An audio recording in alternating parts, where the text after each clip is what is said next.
इगतपुरी नगर परिषदेच्या पाणी पुरवठा कर्मचाऱ्याचा भरदिवसा खून झाल्याची घटना घडली असून भाऊबंदकीच्या वादातून चुलत भावानेच हा खून केलाय। इगतपुरी तालुक्यातील गिरणारे येथे भाऊबंदकीच्या वादातून एका 50 वर्षीय व्यक्तीचा खून झालाय। सकाळी 10 वाजेच्या सुमारास झालेल्या शाब्दिक वादाचं रूपांतर थेट धारदार शस्त्राच्या वारानं मृत्यू झाल्याचं समोर आलंय। खून झालेली व्यक्ती संशयित आरोपीचा सख्खा चुलत भाऊ असून जखमी अवस्थेत त्याला रुग्णालयात दाखल करण्याआधीच संबंधिताचा मृत्यू झाला। या घटनेमध्ये इगतपुरी नगर परिषदेच्या पाणी पुरवठा विभागात कार्यरत असलेले कर्मचारी मदन बबन गोईकणे वय 50 राहणार गिरणारे तालुका इगतपुरी असं खून झालेल्या व्यक्तीचं नाव आहे। संशयित आरोपी महेंद्र भरत गोईकणे याच्याबरोबर सकाळी मदन गोईकणे याचा वाद झाला होता। या घटनेमध्ये अजूनही काही आरोपी आहेत अशी चर्चा परिसरात सुरू आहे।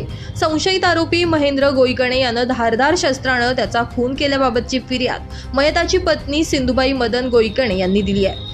इगतपुरी पोलीस ठाण्यात या प्रकरणी गुन्हा दाखल करण्यात आलाय। इगतपुरी पोलिसांनी या घटनेतील संशयित आरोपी महेंद्र भरत गोईकणे याला ताब्यात घेतलंय।